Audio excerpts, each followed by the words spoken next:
Hello everyone, today we are going to continue our remaining chapter, that is chapter number 1 of history, the French Revolution.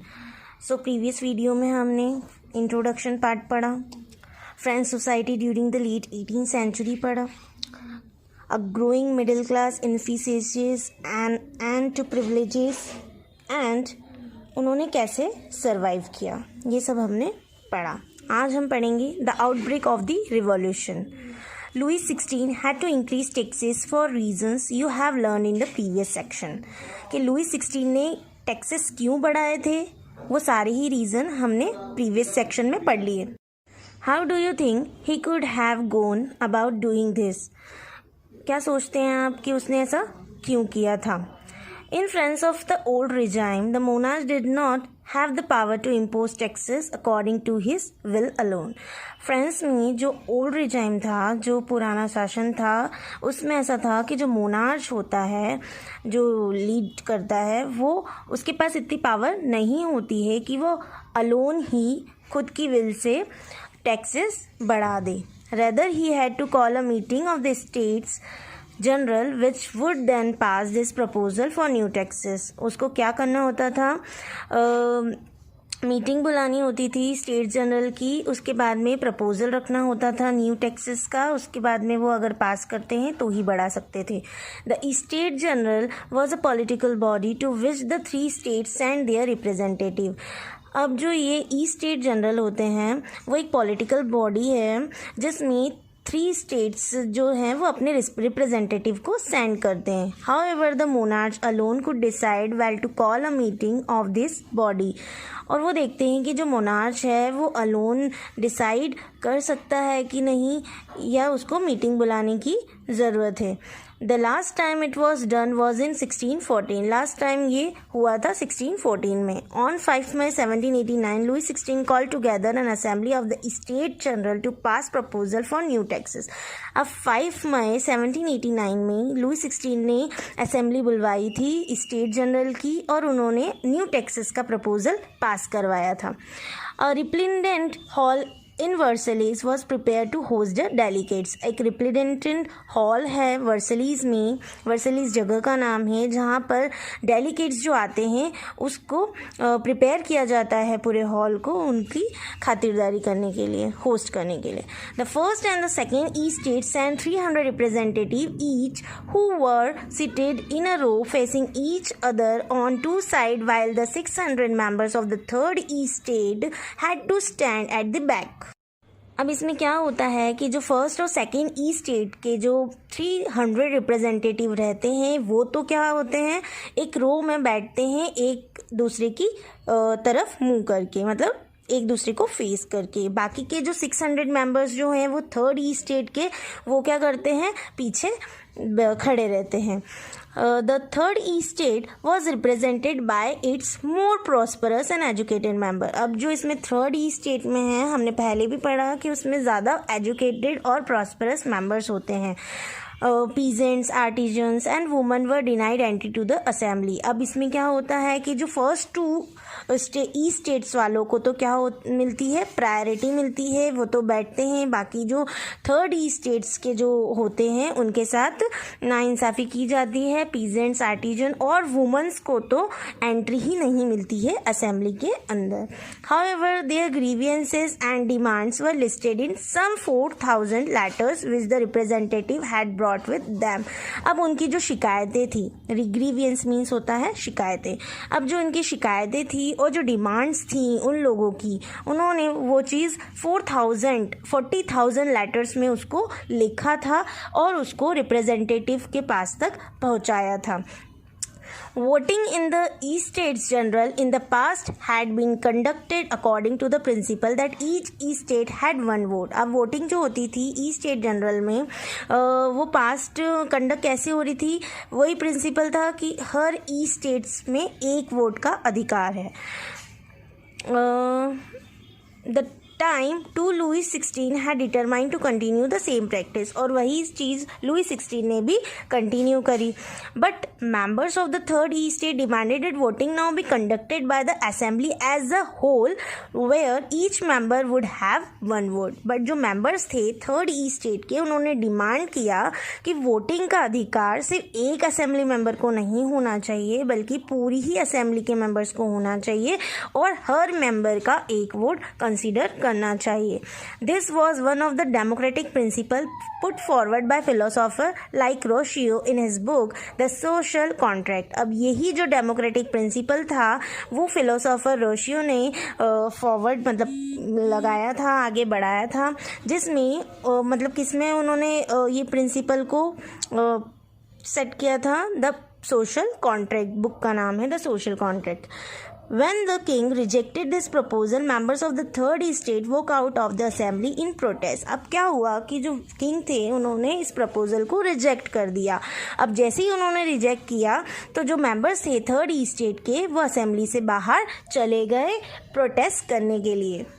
The representative of the third estate viewed themselves as a spokesman for the whole French nation. अब जो representative थे third estate के, उन्होंने अपने आप को देखा कि वो सब मतलब होल फ्रेंच नेशन के लिए एक बात आगे लेकर आएंगे.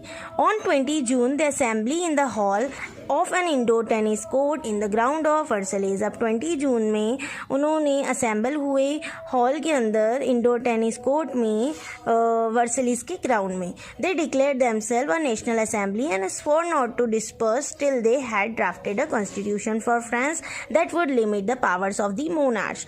अब उन्होंने ये डिक्लेयर कर दिया कि हम नेशनल असेंबली बनाएंगे, और उन्होंने स्वोर किया मतलब कसम खाई कि जब तक वो डिस्पर्स नहीं होंगे, अलग नहीं होंगे, जब तक ड्राफ्टेड नहीं करेंगे वो कॉन्स्टिट्यूशन फ्रांस के लिए, और जो मोनार्च की जो पावर है उसको लिमिट नहीं कर देंगे, ख़त्म नहीं कर देंगे. दे वर लेड बाय मिराबियो एंड अब्बे सैयस. और ये किसके द्वारा लीड किया गया? मिराबियो और अब्बे सैयस ने. Mirabeau was born in a noble family but was convinced of a need to do away with a society of feudal privilege. अब जो मिराबियो थी वो तो नोबल फैमिली में बॉर्न हुई थी और सोसाइटी के जो फ्यूडल प्रिविलेज थे उससे वो दूर थी. He brought out a general and delivered powerful speeches to the crowds assembly at Versailles. अब वो क्या करते थी, जो अब्बे सैयस थे वो जनरल थे, brought out a general, वो जनरल बने थे और डिलीवर करते थे पावरफुल स्पीचेस को क्राउड के अंदर असेंबल करके वर्सलीज के अंदर. अब्बे सैयस ओरिजिनली अ प्रिस्ट, जो अब्बे सैयस थे वो ओरिजिनली क्या थे? प्रिस्ट थे. wrote an influential pamphlet called What is the Third Estate. उन्होंने एक पैम्पलेट भी बनाई थी जिसमें उन्होंने बोला था what is the third state. While the National Assembly was busy at Versailles drafting a constitution, the rest of the France seethed with turmoil. अब जो बाकी की जो नेशनल असेंबली जब बिजी थी वर्सलीज में ड्राफ्टिंग करने के लिए कॉन्स्टिट्यूशन में, तो जो रेस्ट फ्रांस था वो लड़ाई का मुद्दा ढूंढ रहा था. A severe winter had meant a bad harvest. The price of the bread rose after bakers exploited the situation and hoarded supplies. अब क्या हुआ कि विंटर आ गई और जो हार्वेस्टिंग थी वो बहुत ही ख़राब हुई थी, जिसकी वजह से जो ब्रेड के प्राइस थे वो बढ़ा दिए गए थे, और बेकर ने भी एक्सप्लॉइट किया था इस सिचुएशन को कि उनके पास अब होर्डेड सप्लाईज नहीं हैं. After spending hours in long queues at the bakery, crowd of angry woman stormed into the shop. अब क्या हुआ, बहुत सारे घंटे जब बिता दिए उन्होंने लाइन में लगे हुए बेकरी के बाहर, तो जो एंग्री वुमन थी क्राउड के अंदर वो रुकी नहीं और उनने लड़ाई झगड़े स्टार्ट कर दिए. At the same time the king ordered troops to move in to Paris. अब उसी टाइम क्या हुआ कि किंग ने बोला कि ट्रूप्स को कि वो पेरिस के अंदर मूव करे. On 14 July the aggregated crowd stormed and destroyed the Bastille. अब 14 जुलाई को जो क्राउड था उसने क्या किया, आए और डिस्ट्रॉय कर दिया बास्टिली की बिल्डिंग को, तोड़ा फोड़ी मचा दी.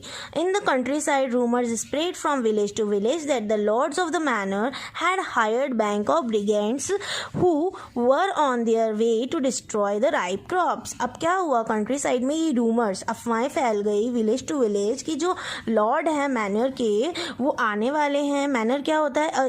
N state consisting of a lord land and his mention.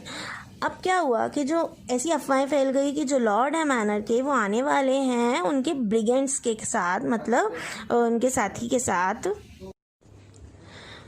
और क्या करेंगे, वो राइप फ्रूट्स को डिस्ट्रॉय कर देंगे.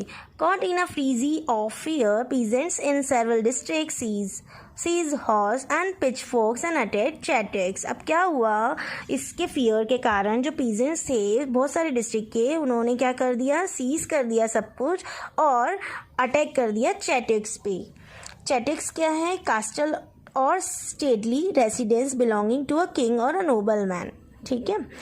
They looted hoarded grain and burned down documents containing records of manorial dues. अब क्या हुआ कि उन्होंने क्या किया, उन्होंने hoarded grains जो जमा हुआ ग्रेन था किंग के महल के अंदर, उसको उन्होंने लूट लिया और जितने भी डॉक्यूमेंट थे जिसमें रिकॉर्ड था कि उनको क्या क्या ड्यूज पे करना है वो सब उन्होंने जला दिए.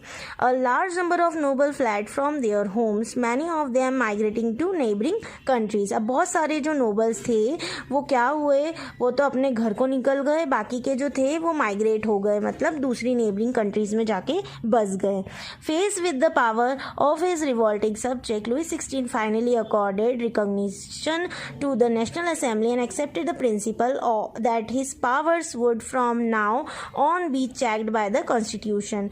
अब उसके बाद में क्या हुआ, इतनी सारी कॉन्सिक्वेंसेस को फेस करने के बाद में लुई 16 ने फाइनली ये बोला कि जो नेशनल असेंबली है रिकॉग्नाइज किया उसको नेशनल असेंबली के अंदर और एक्सेप्ट किया जो प्रिंसिपल थे कि जो पावर्स हैं वो अब चेक किए जाएंगे कॉन्स्टिट्यूशन के द्वारा. On the night of 4 August 1789 the assembly pass the decree abolition the feudal system of the obligation and taxes. अब 4 अगस्त 1989 में जो असेंबली उन्होंने डिक्री डिबॉलिश कर दिया जो पुराना जो शासन चलता आ रहा था फ्यूडल सिस्टम को, उसके ऑब्लिगेशन और टैक्सेस जो वो लगा देते थे उसको डिमोलिश कर दिया. Members of the clergy too were force to give up their privileges. अब मेंबर्स जो थे क्लर्गी के वो उनको फोर्स किया गया कि वो प्रिविलेजेस उनको दें, गिव अप देयर प्रिविलेजेस, और मतलब वो अपने जो प्रिविलेजेस उनको मिले वो भी छोड़ दें. Tithes were abolished and land owned by the church were confiscated. अब तिथीज जो थी वो भी एबोलिश कर दी गई और जो लैंड था जो कि चर्च के द्वारा ओन किया गया था वो भी ख़त्म कर दिया गया, confiscated. As a result the government acquired assets worth at least 2 billion livres. और इसके रिजल्ट में गवर्नमेंट ने एसेट के रूप में उसको कितने मिले, 2 बिलियन लिवर्स उनको मिले. France become a constitution monarchy. अब क्या हुआ कि अब फ्रांस जो है वो कॉन्स्टिट्यूशनल मोनार्ची बन गया. The National Assembly completed the draft of the Constitution in 1789. अब नेशनल असेंबली ने ड्राफ्ट जो था कॉन्स्टिट्यूशन का वो बनाया 1791 में. Its main object was to limit the powers of the monarch. उसका मेन ऑब्जेक्ट था कि जो पावर्स है मोनार्च की उसको लिमिट कर दिया जाए. These powers, instead of being concentrated in the hands of one person, one person were now separated and assigned to different institutions, the legislature, executive and judiciary. अब ये जो powers है वो एक हाथों में ना होते हुए डिफरेंट कॉन्स्टिट्यूशन में सेपरेट कर दी गई और डिफरेंट इंस्टीट्यूशन में असाइन कर दी गई, जैसे कि लेजिस्लेचर, एग्जीक्यूटिव और judiciary. This made France constitutional monarchy. अब इसके बाद में ये इसकी वजह से ही जो फ्रांस है वो कॉन्स्टिट्यूशनल मोनार्ची बन गई. The constitution of 1791 vested the power to make laws in the national assembly. अब कॉन्स्टिट्यूशन जो था 1791 में उसमें जो पावर्स थी लॉज बनाए गए उसमें नेशनल असेंबली में विच वर इनडायरेक्टली इलेक्टेड, जो कि इनडायरेक्टली इलेक्ट किए गए थे. That is citizens voted for a group of electors who in turn choose the assembly. अब सिटीजन्स को क्या किया गया था, वोट, जहाँ पर सिटीजन्स जो है वो ग्रुप ऑफ इलेक्टर्स को वोट करेंगे जो कि असेंबली को चूज़ करेंगे. Now all the citizens however had the right to vote. जहाँ यहाँ पर अब सारे सिटीजन्स को राइट नहीं है वोट देने का. Only man above 25 years of age who pay tax is equal to at least 3 days of the labour wage were given the status of active citizen, that is they were entitle to vote. अब यहाँ पर क्या कर दिया गया कि monarchy तो constitutional monarchy तो बन गई, पर यहाँ पर एक चीज़ और उन्होंने लगा दी कि जो मैन हैं जो 25 ईयर्स के अबव हैं और जो पे करते हैं tax at least 3 days of the labour wage, वही स्टेटस मतलब एक्टिव सिटीजन्स में आएंगी और उन्हीं को अधिकार है वोट देने का। The remaining man and all women were class as passive citizen, और बाकी के जो रिमेनिंग मैन और वुमेन हैं वो किस क्लास में आएंगे? पैसिव सिटीजन में, और उनको कोई अधिकार नहीं है वोट देने का। To qualify as an elector and then as a member of assembly a man had to belong to the highest bracket of tax payer. अब इन्होंने ये बोल दिया कि अगर क्वालिफाई करना है इलेक्टर को, कि उनको इलेक्ट करना है, वोट देना है, तो उनको क्या करना पड़ेगा? ज़्यादा से ज़्यादा टैक्स पे करना पड़ेगा और एलिजिबल होना पड़ेगा। The constitution began with a declaration of the right of man and citizen. अब कॉन्स्टिट्यूशन ने बिगन कर दिया डिक्लेरेशन राइट्स ऑफ मैन और सिटीजन्स के बारे में बोलने के लिए। Rights such as right to life, freedom of speech, freedom of opinion, equality before law were establish as natural and inalienable rights, that is they belong to each human beings by birth and could not be taken away. मतलब ये सारी जो rights हैं उनको जन्म से ही मिलेगी और उनसे कोई छीन नहीं सकता। It was the duty of the state to protect each citizens natural right. अब ये ड्यूटी है स्टेट की कि वो प्रोटेक्ट करे हर एक सिटीजन्स की नेचुरल राइट को। France abolishes monarchy and become a republic. अब फ्रांस में जो मोनार्ची थी वो एबोलिश मतलब ख़त्म हो गई और रिपब्लिक बन गई। कैसे बनी? The situation in France continue to be tense during the following years. अब ये जो सिचुएशन थी फ्रांस के अंदर वो बहुत सारे समय तक ऐसी ही चलती रही। Although Louis 16 had sign the constitution Although Louis XVI has signed the constitution, he entered into secret negotiation with the King of Prussia. अब लुई 16 ने क्या किया? साइन तो किया कॉन्स्टिट्यूशन और वो एंटर्ड भी हो गया सीक्रेट नेगोशिएशन में विद द किंग प्रूशिया के साथ। Rulers of other neighbouring countries too were worried by the development in France and made plans to send troops to put down the events that had been taking place there since the summer of 1789। ठीक है, अब क्या हुआ कि जो rulers थे neighbouring countries के वो बहुत वरीड हो गए कि फ्रांस में इतनी डेवलपमेंट कैसे हो रही है, और उन्होंने क्या किया? प्लान किया कि वो ट्रूप्स को भेजेंगे उनके इवेंट्स को ब्रेक डाउन करने के लिए, और 1789 में उन्होंने ऐसा किया भी था। Before this could happen the national assembly voted in April 1792 to declare war against Prussia and Austria. अब ऐसा कुछ होता उससे पहले ही नेशनल असेंबली जो है वो वोट करती है 1792 में ही अप्रैल को और डिक्लेयर कर देती है वार अगेंस्ट प्रूशिया और ऑस्ट्रेलिया के खिलाफ। Thousands of volunteer thronged from the provinces to join the army. बहुत सारे वॉलंटियर्स को चूज़ किया गया कि वो आर्मी में ज्वाइन हो जाएं। They saw this as a war of the people against king and aristocracies all over Europe. अब उन्होंने ये ऐसा वार लिया कि ये जो वार है वो पीपल का किंग्स के खिलाफ है, उसकी एरिस्टोक्रेसी के खिलाफ है ओवर यूरोप में। Among the patriotic song they sang as a Marseillaise composed by the poet Roger de l'Isle। अब वो patriotic song की जगह Marseillaise का जो था सॉन्ग वो गाते थे, जो कि पोएट रॉगर डी l'Isle ने बनाया था। It was sung for the first time by volunteer from Marseilles as they marched into Paris and so got its name. The Marseillaise is now the national anthem of France। अब क्या हुआ? ये सबसे पहले तब गाया गया था जब मार्सेलीज आए थे पेरिस के अंदर, और उसका नाम इसलिए मार्सेलीज ही रख दिया गया सॉन्ग का नाम भी, और मार्सेलीज जो है वो नेशनल एंथम बन गया फ्रांस का। The revolutionaries war brought losses and economic difficulties to the people. अब जो रिवॉल्यूशनरी वार हुआ था उससे बहुत सारे लॉसेस हो गए और इकोनॉमिक डिफिकल्टीज भी आ गई पीपल्स में। While the men were away fighting at the front, women were left to cope with the task of earning a living and looking after their families। जहाँ पर जो मैन है वो फाइटिंग में व्यस्त हैं अपने एनिमी से लड़ने में, और दूसरी तरफ क्या है कि जो वुमेन हैं वो घर का काम कर रही हैं और अपने अर्न कर रही हैं कुछ जीने के लिए और अपनी फैमिली का देखभाल कर रही हैं। Large section of the population were convinced that the revolution had to be carried further as the Constitution of 1791 gave political rights only to the richer section of the society.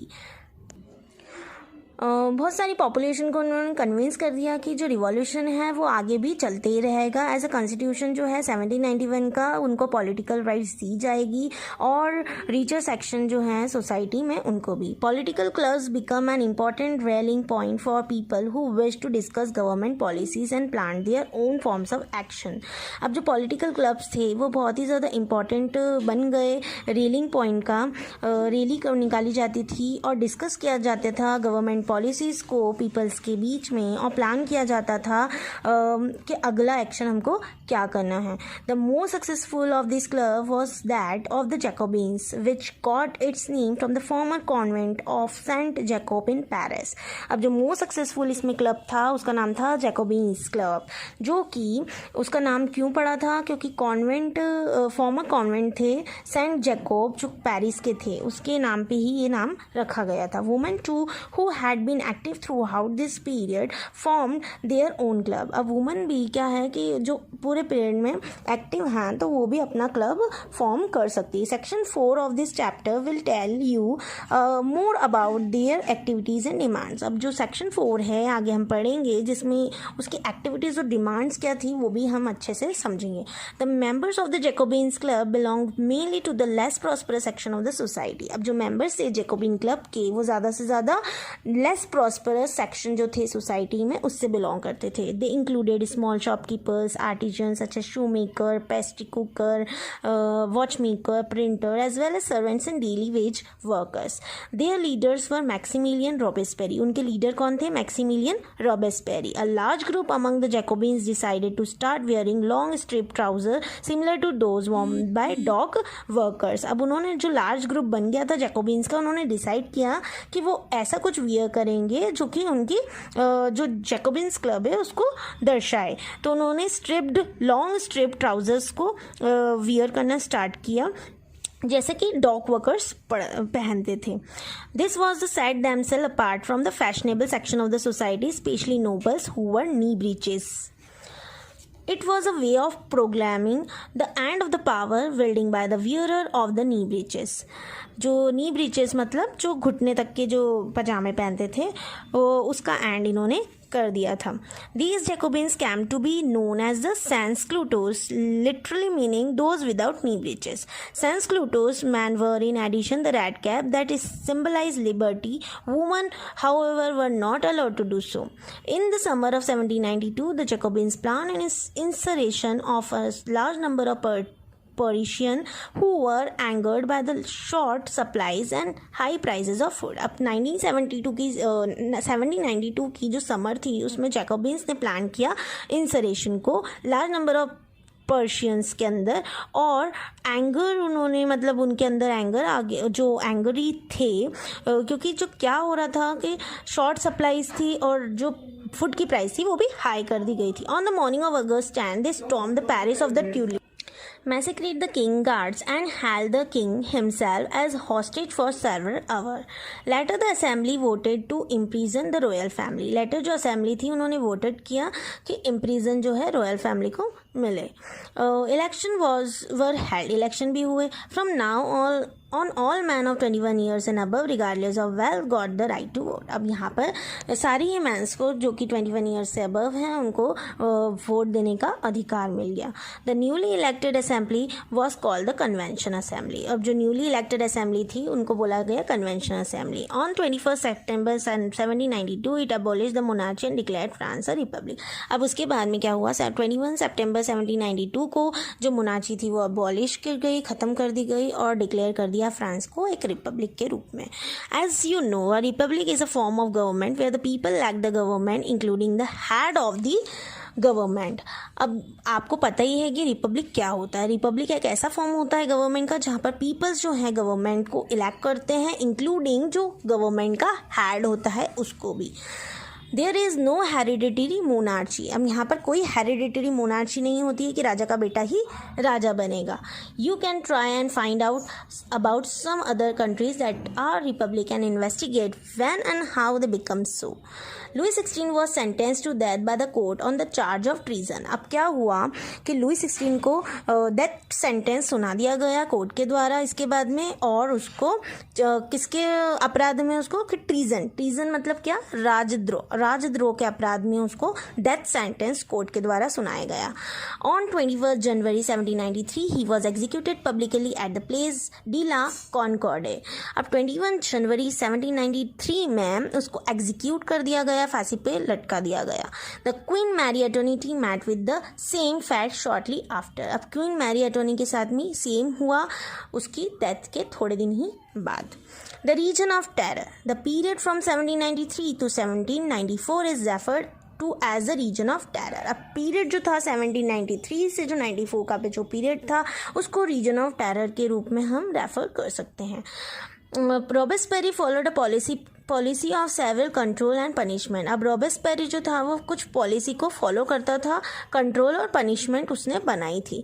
All those whom he saw as being enemy of the republic, ex-nobles and clergy, members of their political parties, even members of their own party who did not agree with his method were arrested, imprisoned and then tried by the revolutionary tribunal।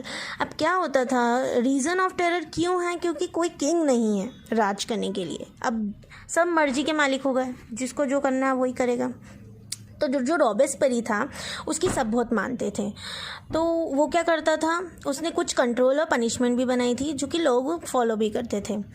और उसने क्या करा था कि जो भी Republic को नहीं मानेगा तो उसको क्या करेगा, पनिशमेंट देगा और जाके अरेस्ट करेगा और इम्प्रिजन मतलब जेल में बंद कर देगा।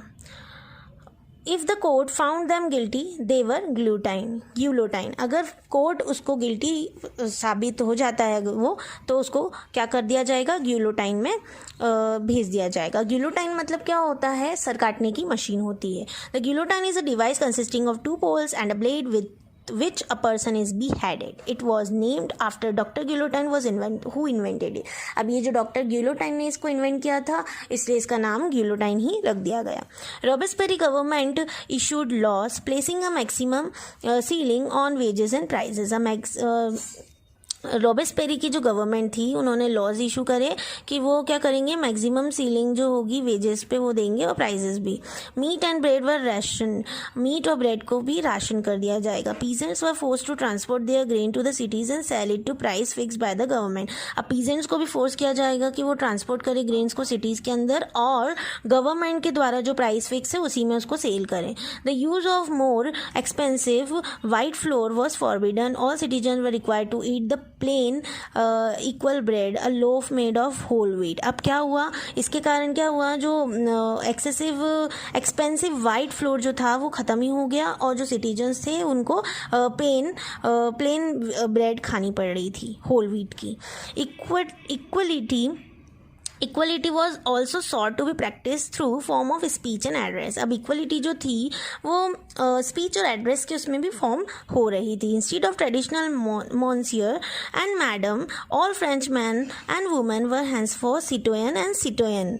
अब मैन और वुमेन, मॉन्सियर जो है वो फ्रेंच में सर को बोलते हैं और मैडम जो है वो फ्रेंच में मैडम को बोलते हैं, जो कि बाद में चेंज होके मैन और वुमेन को कर दिया गया सिटोयन और सिटोयनी, सिटीजन्स बोला गया। Churches were shut down and their buildings converted into barracks और ऑफिस। चर्चेज को बंद कर दिया गया और जो बिल्डिंग्स थी उनको ऑफिस बनाने के और बैरक्स बनाने के काम में लिया गया।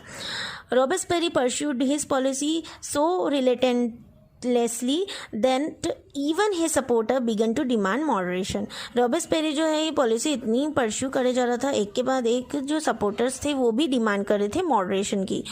Finally he was convicted by a court in July 1794, arrested and on the next day sent to the guillotine। अब फाइनली उसको कोर्ट में बुलाया गया, 1794 में जुलाई में अरेस्ट किया गया, नेक्स्ट डे उसको गुलियोटाइन पे सेंड कर दिया गया।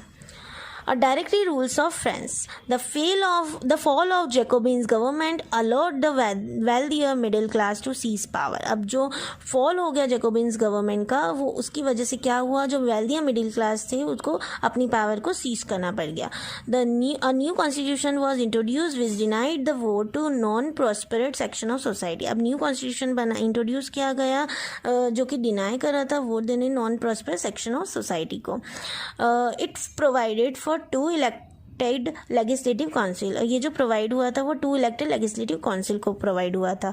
These they appointed directly and executive made up of 5 members. जहाँ पर उन्होंने एक डायरेक्टली अपॉइंट करी थी, जहाँ पर मेंबर्स जो होते थे एग्जीक्यूटिव में वो 5 मेंबर्स होते थे. This was meant as a safeguard against the concentration of power in one man executive as the Jacobins. अब ये ज़्यादा सेफ गार्ड था क्योंकि यहाँ पर जो है वो एक मैन के हाथ में पावर नहीं है, 5 लोगों के हाथ में पावर है. Jacobins. However, the direction often clashed with the legislature council, who then sought to dismiss them. However, the director often clashed with the legislature council, who then sought to dismiss them. जो director थे वो भी legislature के साथ में clashed हो गए council के साथ में, जो कि उसको डिसमिस करना चाहते थे. The political instability of the directly paved the way of the rise of the military dictator Napoleon Bonaparte. जो political instability आई थी किसकी डायरेक्टरी में आई थी, paved the way for the rise of military dictator Napoleon Bonaparte के उसमें. Through all these charms in the form of government, the ideal of the freedom, the equality before law and fraternity remain inspiring ideal that motivated political movements in France and rest of Europe during the following country. अब next video में हम पढ़ेंगे did woman have a revolution. क्या woman ने भी revolution किया था उसके बारे में. सो जब तक के लिए स्टे हाइड्रेटेड, स्टे ट्यून्ड.